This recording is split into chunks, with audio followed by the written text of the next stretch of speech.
belajar dari pengalaman kita yang lalu, di mana jebol ya, ada hampir 10.000 orang tuh jebol. Udah kita pakai dan udah kita pilih, kemarin kita tenderkan.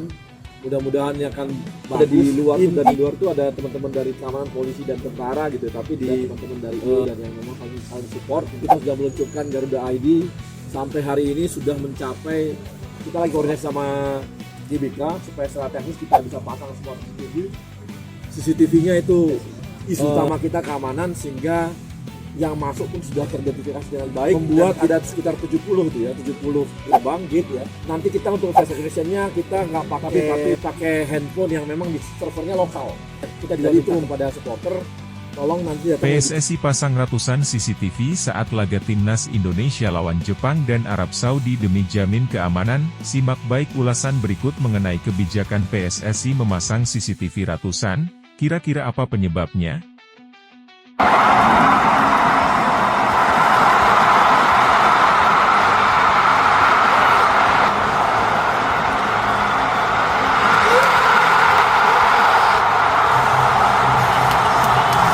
Hajime Moriyasu waspadai teror supporter Timnas Indonesia, minta Jepang kuatkan mental saat main di GBK. Simak baik-baik ulasan berikut mengenai kekhawatiran pelatih Jepang soal teror supporter Indonesia. Seseram apa sih supporter Timnas? Sudah 4-4-nya lolos, artinya kembali kita sudah mulai naik kelas. Tapi kan kembali mempertahankan naik kelas itu tidak sudah. Saya dekat di tahun depan, siapanya harus maksimal. Ya saya harapkan evaluasi kepada Coach Sintayong ya, bahwa target kita itu harus masuk 4 besar ya di grup. Respons Ketum PSSI Erick Thohir saat ditanya target realistis Timnas Indonesia lawan Jepang dan Arab Saudi.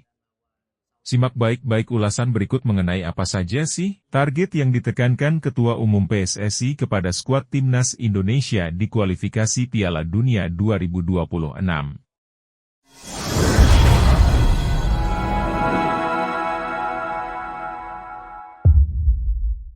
PSSI pasang ratusan CCTV saat laga Timnas Indonesia lawan Jepang dan Arab Saudi demi jamin keamanan. Simak baik ulasan berikut mengenai kebijakan PSSI memasang CCTV ratusan.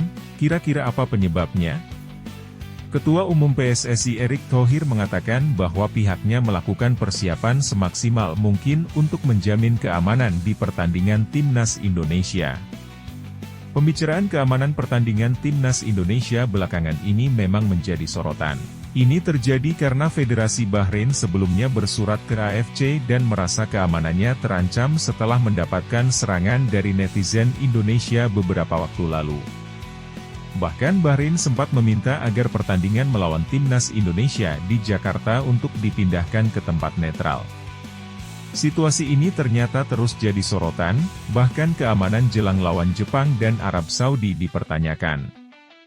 Tim asuhan Sintayong memang dijadwalkan akan menjamu Jepang, 15 November, dan Arab Saudi, 19 November 2024, dalam laga kelima dan keenam grup C kualifikasi Piala Dunia 2026 zona Asia. Skuad Garuda akan menjamu Jepang dan Arab Saudi di Stadion Utama Gelora Bung Karno, SUGBK, Senayan, Jakarta. Belum lama ini, pertanyaan soal keamanan Timnas Indonesia melawan Jepang dan Arab Saudi jadi pembicaraan hingga media luar negeri. Untuk menjamin keamanan ini, PSSI tak main-main, karena mereka langsung memasang ratusan kamera CCTV. Tak hanya ratusan CCTV yang dipasang saja, tetapi ada juga alat pendeteksi wajah yang bisa mengetahui perilaku penonton. Oleh karena itu, beberapa waktu lalu PSSI mewajibkan semua supporter yang ingin menonton pertandingan Timnas Indonesia harus mendaftarkan diri ke Garuda ID. Bahkan untuk pembelian tiket saja diwajibkan memakai Garuda ID ini. Ini dilakukan agar bisa menjamin keselamatan supporter selama menonton pertandingan Timnas Indonesia. Kami melakukan investasi bersama juga dengan memasang 103 CCTV tambahan, ujar Erick Thohir kepada awak media. Pria yang juga menjabat sebagai Menteri BUMN itu menegaskan bahwa pihaknya memprioritaskan keselamatan dalam laga Timnas Indonesia ini demi menjamin keamanan semua pihak. Mantan pemilik Inter Milan tersebut mengatakan bahwa keselamatan dan keamanan ini jadi prioritas PSSI, karena memang tim Merah Putih saat ini sudah naik kelas. Jai Itzes dan kawan-kawan sudah berada di level berbeda, dan tim-tim yang dihadapi pun tim yang langganan tampil di Piala Dunia. Untuk itu, PSSI pun ingin memberikan keamanan dan kenyamanan terbaik buat supporter. Hajime Moriyasu waspadai teror supporter Timnas Indonesia, minta Jepang kuatkan mental saat main di GBK. Simak baik-baik ulasan berikut mengenai kekhawatiran pelatih Jepang soal teror supporter Indonesia. Seseram apa sih supporter Timnas? Pelatih Jepang, Hajime Moriyasu bersiap menghadapi ujian lawan Timnas Indonesia di ajang kualifikasi Piala Dunia 2026 zona Asia. Tim Samurai Biru bakal bertandang ke markas Timnas Indonesia pada 15 November 2024. Laga tersebut terjadi di Stadion Utama Gelora Bung Karno, Jakarta.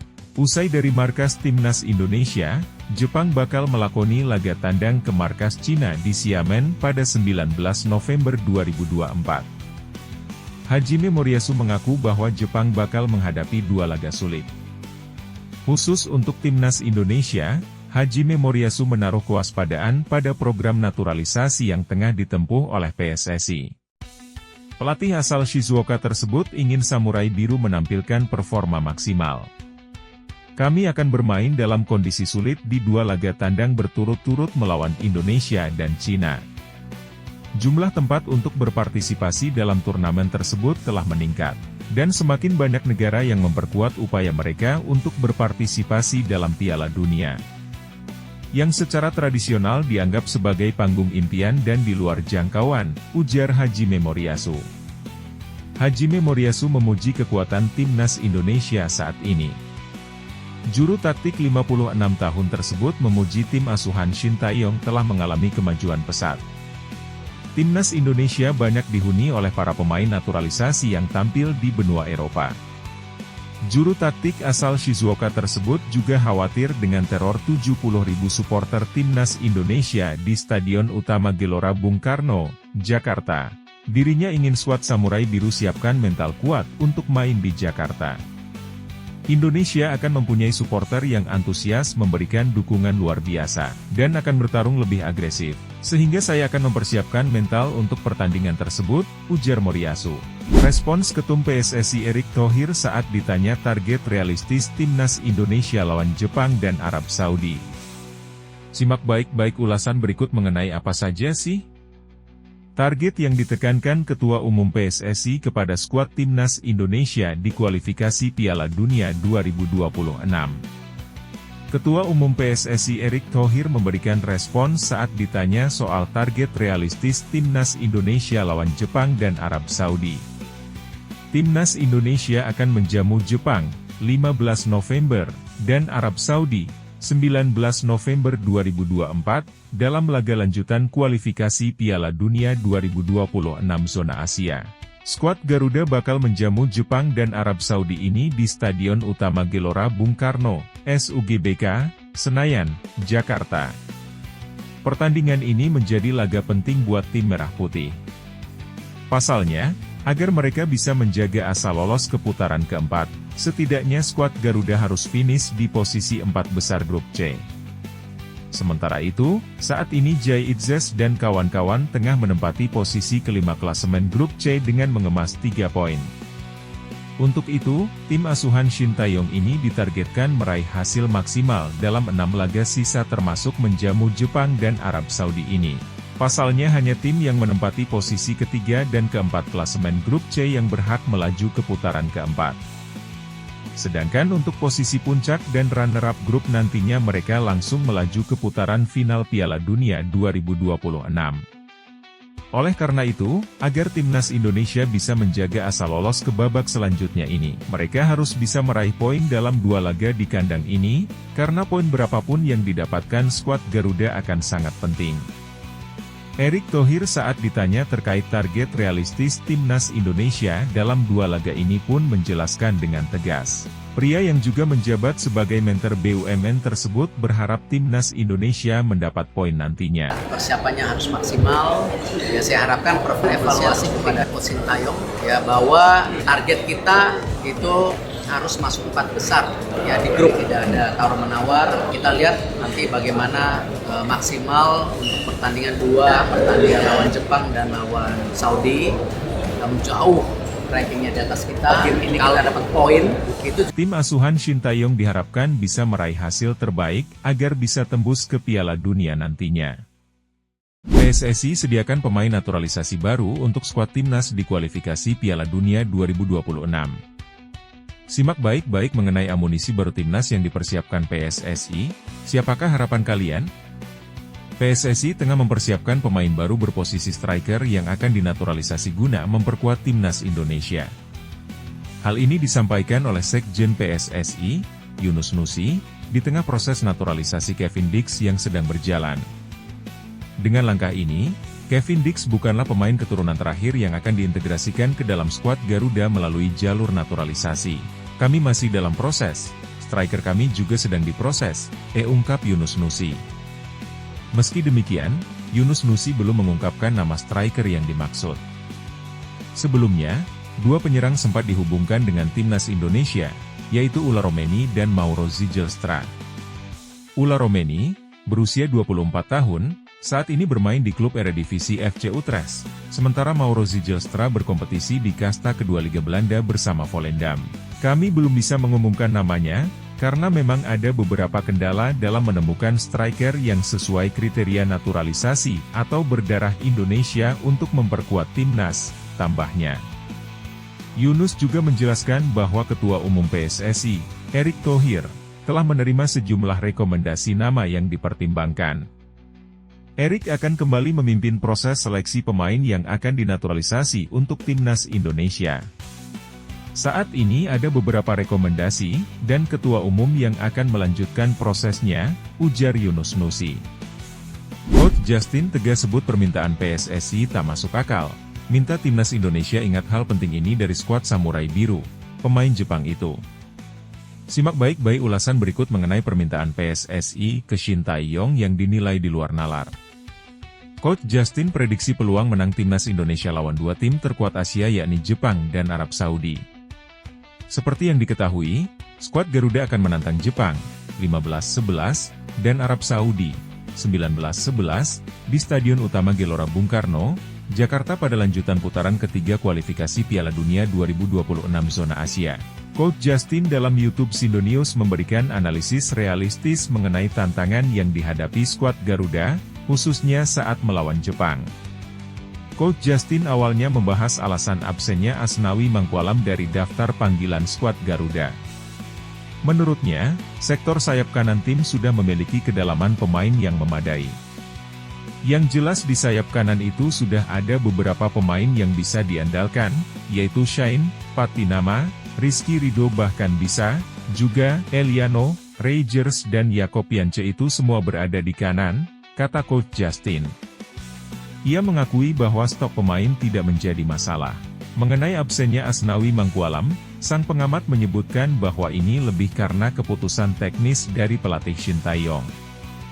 Dalam kesempatan yang sama, Coach Justin menyampaikan pandangannya tentang peluang Indonesia saat menghadapi Jepang. Menurutnya, sangat kecil kemungkinan timnas Indonesia menang lawan Jepang karena ada perbedaan kualitas yang cukup besar antara kedua tim. Walaupun sejalan dengan pandangan Exco PSSI, Arya Sinulinga mengenai kemungkinan imbang melawan Jepang, Coach Justin menilai bahwa mencapai hasil tersebut tidaklah mudah. Ia menekankan bahwa bukan tidak mungkin bagi Indonesia untuk bersaing, namun mengharapkan kemenangan dari Jepang dianggap kurang realistis. Coach Justin menyebut laga melawan Jepang bisa menjadi calculated loss, atau kekalahan yang telah diperhitungkan. Ia menekankan pentingnya meraih kemenangan di 3 laga kandang untuk menjaga peluang lolos, seraya mengingatkan pernyataan Ketua PSSI, Erick Thohir, bahwa target lolos ke 4 besar adalah harga mati. Selain itu, Coach Justin juga menyoroti keputusan Shin Tae-yong dalam laga sebelumnya melawan Cina. Menurutnya, susunan pemain saat itu kurang optimal. Nasib sial menimpa pasukan Samurai Biru, pemain utama cedera. Simak baik-baik ulasan berikut mengenai hal buruk apa yang menimpa skuad Jepang. Ini adalah hal yang menguntungkan bagi skuad timnas Indonesia. Kabar buruk didapat Jepang jelang melawan timnas Indonesia di putaran ketiga kualifikasi Piala Dunia 2026 zona Asia. Kabar buruk itu ialah tak bisa diperkuat oleh striker beringas mereka Ayase Ueda karena cedera. Ia cedera saat melawan Ajax di kandang pada Eredivisie. Feyenoord, klub yang menaungi Ayase Ueda, mengumumkan pada Senin, 4 November 2024, bahwa Ayase Ueda bakal menepi hingga tahun ini berakhir. Sang penyerang tengah berjuang melawan cedera kaki bagian atas yang akan membuatnya absen setidaknya hingga jeda musim dingin, tulis pernyataan Feyenoord dalam laman resmi. Karena itu, Ayase Ueda dipastikan tak bisa membela Jepang melawan timnas Indonesia di Stadion Utama Gelora Bung Karno, Senayan, Jakarta pada 15 November 2024. Ayase Ueda mendapatkan cedera pada kaki bagian atasnya. Ayase Ueda adalah salah satu striker andalan Jepang di putaran ketiga. Pemain 26 tahun itu telah mencatatkan 30 caps bersama Jepang. Ia sudah mencetak 14 gol untuk Jepang sejak debutnya pada 2019. Beberapa hari yang lalu pelatih Jepang Hajime Moriyasu telah mendengar kabar cedera Ayase Ueda. Ia telah memikirkan pemain pengganti untuk mengisi posisi Ayase Ueda. Jika memungkinkan, saya ingin memanggilnya lagi dalam keadaan sehat. Saya ingin menyemangatinya untuk meluangkan waktu dan segera pulih. Saya berharap dia akan kembali. Jadi saya ingin memilih pemain berikutnya untuk menggantikan dia, kata Moriyasu.